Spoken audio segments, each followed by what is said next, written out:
네, 안녕하세요. 굴라투자입니다. 며칠 만에 뵙는 것 같습니다. 이번 주 수요일까지 영상을 올리지 못했는데요. 이제 제 친구 어머니가 갑자기 돌아가셔서 정말 이제 많은 일들이 있었습니다.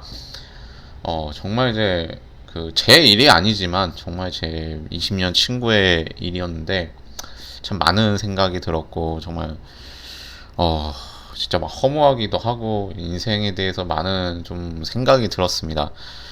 시청자 여러분께서도 정말 여러 가지 일들 있으셨겠지만, 저도 이제 이런 일을 이제 겪다 보면은, 참, 그 뒤에 이제 후폭풍이 좀 강한 것 같아요. 이제 어떻게 보면 이거를 딛고 그냥 이제 좀 털어내고 계속적으로 제가 일상을 영위해 나가야 되는데, 이거 그 한순간 며칠간의 경험 때문에, 정말 이제 진짜 막 잠만 자고 있고 술만 먹고 있고 막 그런 좀 모습을 보이는 것 같아요.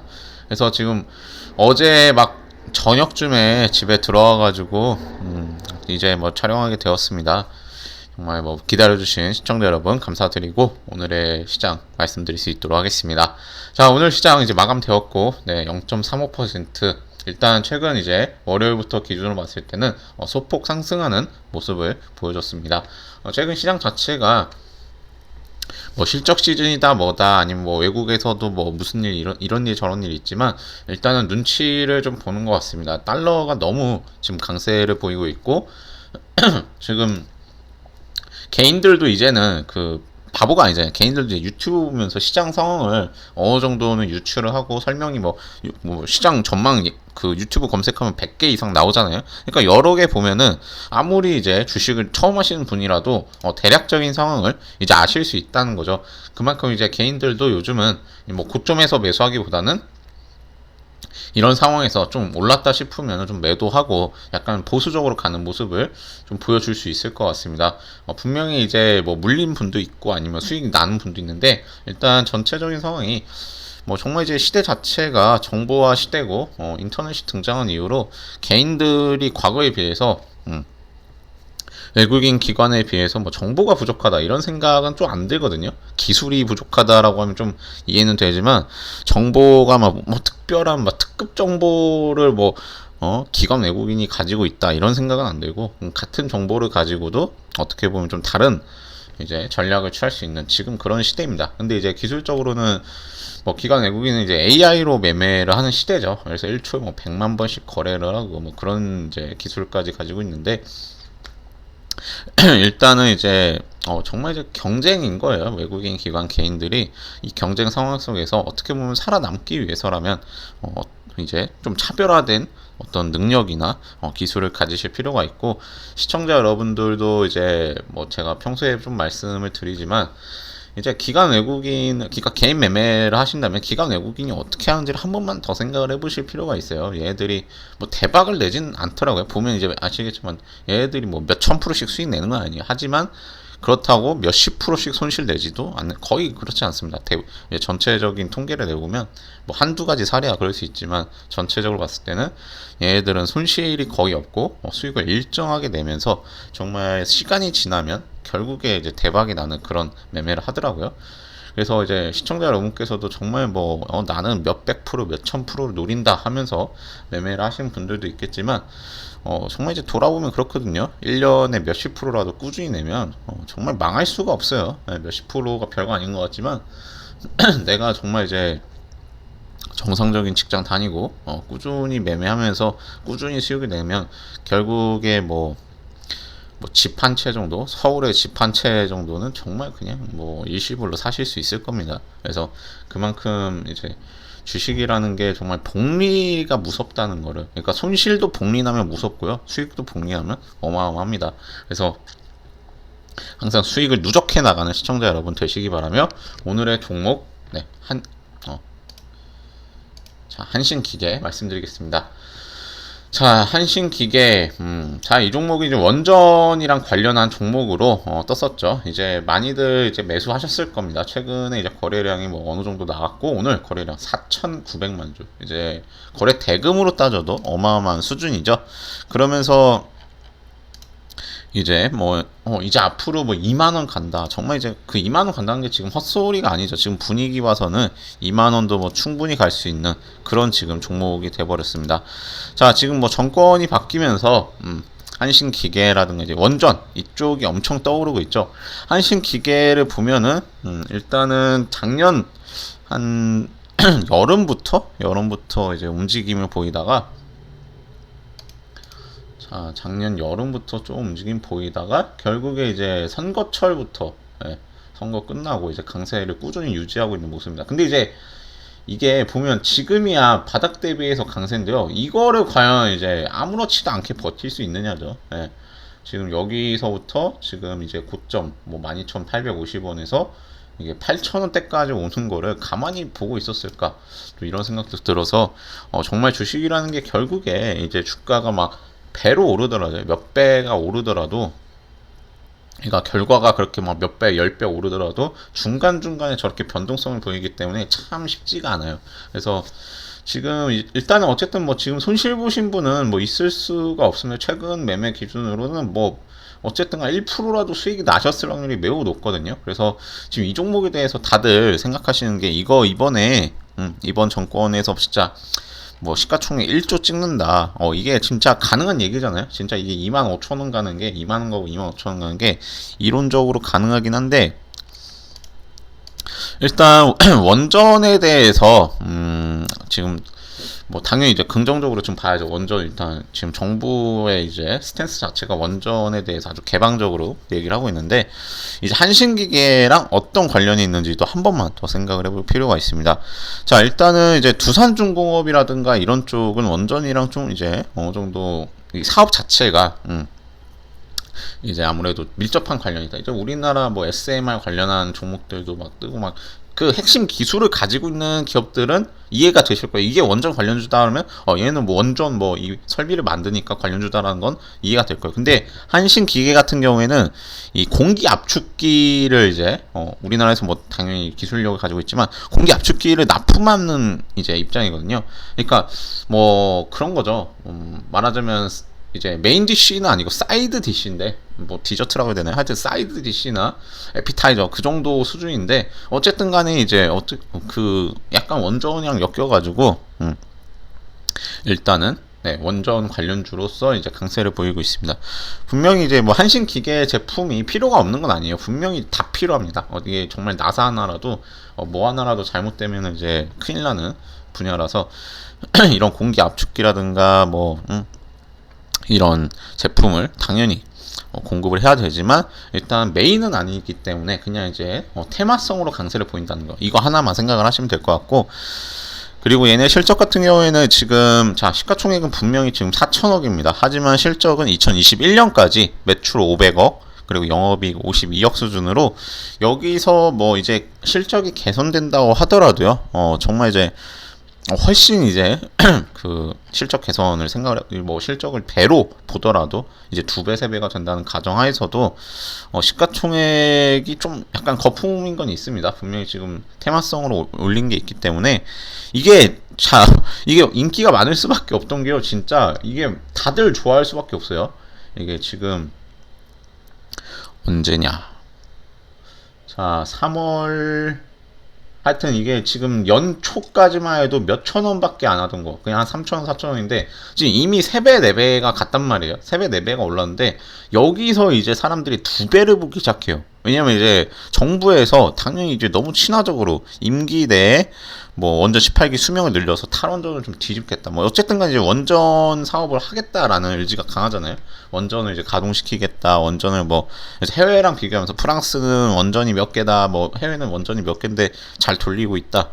이렇게 어쨌든 간에 뭐 얘기를 하는데, 이런 상황이다 보니까 이런 종목들이 지금 이렇게 막 몇 배를 급등해도 이 상황에서 2배 보고 그런 상황이 된다는 거죠. 정부에서 이제 밀어붙이는 사업은 거스를 수는 없어요. 솔직히 말해서. 정부에서 밀어붙이면 이게 뭐 이렇든 저렇든 간에 어쨌든 되는 쪽이기 때문에 관련 종목들도 뜰 수밖에 없는 거죠. 그래서 이런 종목으로 어떻게 보면 너무 늦었지만 일단 타고 2배 봐야겠다 이렇게 보시는 분들 많겠지만, 일단 뭐 어느 정도 수익을 낼 수 있을 것으로 기대는 되지만, 그러니까 매수 자체 이게 수익이 나더라도요, 매수를 잘했다고 볼 수는 없습니다. 이게 진짜 2만 원을 가더라도 이거를 매수를 잘했다고 봐야 되나. 여기서는 이제 아무 관심도 안 가지다가 이제 와서 막 세 배, 네 배가 올랐는데 이제 매수를 했다. 이거는 좀 애매합니다. 그래서 뭐 어쨌든 간에 수익을 낼 수 있는 기회이기 때문에 수익을 내는 게 좋겠지만, 일단 다음부터는 정말 뭐 중간에서 정말 이제 이런 종목들은 분명히 이제 급등하기도 하지만 반대의 경우도 분명히 나올 수가 있기 때문에 항상 조심하라고 말씀드리겠습니다. 자, 일단 그 원전은 사실 이제 제가 뭐 옛날에도 말했지만 저는 원전을 약간 반대하는 입장이지만, 일단 원전 자체의 성능이나 효율성은 절대 부정할 수가 없어요. 원전은 이제 정말 원전 하나만 있으면 어중간한 도시를 돌리는데 뭐 커버가 될 정도로 엄청난 발전 용량을 자랑하고, 친환경은 사실 이제 비교가 안 됩니다. 원전 용량 자체가 원전 같은 경우에는 몇천 메가까지 나오는 그러니까 이게 어느 정도 규모냐면, 풍력 발전기 있잖아요. 두산에서 만드는 풍력 발전기가 성능이 막 개선됐다, 좋다고 하는 게 8메가 나오는데, 원전은 뭐 5,000메가, 6,000메가 이렇게 나오거든요. 그러니까 비용이나 그러니까 똑같은 면적에다가 똑같이 그러니까 다양한 발전 형태 중에서 똑같은 면적에 지을 수 있는 것 중에 가장 효율적인 건 원전입니다. 부정할 수는 없어요. 이게 몇천 메가를 발전할 수 있다는 건 엄청난 기술이거든요. 그리고 이게 이론적으로는 일단 친환경이에요. 이론적으로는 친환경인 게, 얘네가 뭐 매연을 뿜는 것도 아니고, 기존 뭐 화력 발전이라든가 뭐 다른 그러니까 풍력 발전도 이게 친환경 같은데 이게 저주파를 발생시키거든요. 뭐 소음 같은 게 난다고 하더라고요. 그래서 이제 동물들이 주변에 못 살고 약간 환경 파괴적인 면이 있는데, 이 원전은 사실 이제 뭐 진짜 첨단 기술이라 완전히 뭐 하이테크라 그냥 지어 놓으면 뭐 특별히 문제될 거는 없다라고 합니다. 그래서 뭐 후쿠시마 같은 사태만 안 터진다면 이론적으로는 최고의, 이 인류의 기술 중에서는 정말 최적의 발전 형태라고 볼 수 있죠. 비용이나 이런 거를 생각하든 뭐 어쨌든 간에 발전 규모 자체가 압도적이고, 기존 이제 친환경 에너지 발전이라든가 이런 것들이 사실 안 좋은 면이 좀 있어요. 이제 단점들이 있습니다. 풍력 발전이 사실 이제 뉴스에 나오는 거는 정말 이제 뭐 몇 메가 발전한다는데 실제로 1메가 나오는 경우도 있고, 풍력 발전기를 돌리기 위한 또 전기가 필요하고, 뭐 그런 이제 풍력 발전기는 그래가지고 약간 전체적인 발전 형태 중에서는 약간 취급을 애매하게 받는 그런 게 있고요. 태양광 발전 같은 경우에는 요즘 뭐 밤에도 발전할 수 있다, 뭐 여러 가지 기술들이 나오고 있지만, 일단은 면적을 상당히 많이 차지하고, 비용이라든가 면적, 그리고 뭐 이제 관리도 막 좀 많이 해야 되고, 정말 이제 약간 제한적인, 태양광은 일단은 가장 대표적인 친환경이지만 태양광 나름의 또 단점이 있는데, 일단 원전 같은 경우에는 일단은 뭐 어떤 시간의 제한, 그러니까 뭐 그러니까 낮에만 발전할 수 있는 것도 아니고, 뭔가에 의존하지 않더라도 상당히 이제 엄청난 발전 효율을 낼 수 있다는 점에서 지금 어떻게 보면 얘기가 나올 수밖에 없어요. 왜냐면 발전 형태가 많기는 하지만, 어떻게 보면 똑같이 하나를 지었을 때 뭐 효율성이 원전이 높기 때문에 뭐 이거는 좀 되는 쪽으로 보는 게 어쩔 수 없는 것 같습니다. 그래서 일단은 우리나라의 원전이 뭐 어떻게 되든 간에 일단 한신기계, 이게 뭐 지금 한신기계 같은 경우에는 일단 돈을 때려받고 있잖아요. 개인 뭐 오늘이 이제 매도했지만, 이제 최근 누적으로는 일단은 매수가 살짝 더 많겠죠. 이제 매수를 좀 많이 했기 때문에 일단은 주가가 조금 더 올라갈 수 있을 것이라고 생각을 좀 해보시는 게 좋을 것 같고요. 저는 일단 목표가를 14,500원까지 좀 보셔도 괜찮을 것 같습니다. 일단은 근데 지금 갭으로 올랐거든요. 여기서 뭐 지금 이렇게 가기보다는요, 그러니까 내일도 뭐 장대 안봉 뭐 이렇게 가기보다는 그냥 이제 약간 이제 지금 이런 흐름처럼 살짝 눌리면서 다시 끌어올리는 그런 형태로, 그래서 12,000원까지도 올 수 있고, 뭐 이렇게 좀 눌렸다가 다시 한번 끌어올리지 않을까라는 생각이 듭니다. 그래서 14,500원까지 보신다면은 괜찮은 지금 흐름에서 지금 목표가 보시면 될 것 같고요. 그리고 만약에 이 종목이 일단은 지금 오늘 갭으로 끌어올렸거든요. 갭으로 끌어올려가지고 일단은 11,000원. 약간 이제 너무 이제 그러니까 널널한 그 지금 익절 손절가인데 얘가 지금 분명히 변동성이 강할 수밖에 없어요. 이게 개필이라고 하든 뭐라고 하든 어쨌든 간에 이게 지금 이거를 막 12,000원 잡아버리고 그러면 닿을 확률이 너무 높아. 너무 타이트하고 그렇다고 11,500원 이렇게 잡아버리면 거기도 분명히 이제 뭐 저가라도 닿을 확률이 높거든요. 근데 11,000원 같은 경우 이제 갭을 이제 메꾸면서 갈 수가 있기 때문에 그래서 다시 뭐 만원 그래서 9,000원 후반 이렇게 갈 수 있으니 11,000원 이제 익절 혹은 손절가 잡고 대응하시는 게 좋을 것 같습니다. 좀 익절 손절이라기에는 현재 주가 대비해서는 좀 의미가 있나 싶기도 하지만 일단은 네, 좀 널널하게 지금 이미 배로 올라버린 종목이에요. 지금 3월 초까지만 하더라도 몇천 원짜리 종목이 지금 12,000원, 뭐 13,000원까지 찍었기 때문에 일단은 네, 좀 약간 널널하게 잡으면서 가야 될 것 같습니다. 그래서 일단 보유하신 분들이 그래도 대부분 평균 이제 매수가가 저는 만원 이하라고 좀 생각을 하고 싶기 때문에 11,000원이면 일단은 입절이 가능할 거라고 생각이 되고 네. 뭐 설마 뭐 여기서 매수하신 분은 거의 뭐 없을 거라고 지금 여기 보면은 매수한 분들이 지금 그렇게 많지는 않거든요. 이 구간 보면은 여기서 매수는 했지만 거의 다 만원 이하라고 좀 보고 가는 게 맞는 것 같아요. 그래서 설마 오늘 고점에서 매수하신 분이 뭐 있을 리가 없다고 생각을 해서 일단 11,000원으로 잡아보겠습니다. 그래서 이런 종목들 같은 경우에는 분명히 이제 수익을 정말 단기간에 한 달 만에 두 달 만에 배로 볼 수도 있지만 정말 또 이제 그만큼 변동성도 지금 보시면 알겠지만 이제 분명히 중간중간에 강한 이제 흐름들 나타나죠. 뭐 하락도 나타나고 상승도 나타나기 때문에 좀 주의하면서 대응을 하셔야 됩니다. 그래서 한신기계 뭐 이런 종목들 어차피 이제 제2의 한신기계, 제3의 한신기계 분명히 새로운 종목들 뜰 테니까 이 종목에서 이제 청산을 이제 생각하시고 새로운 종목들 발굴하면서 꾸준히 수익 내셨으면 좋겠습니다. 네, 오늘 영상은 여기까지입니다. 영상이 도움이 되셨다면 구독, 좋아요 부탁드리고 앞으로도 제가 모니터링해서 좋은 정보 전달드리겠습니다. 감사합니다.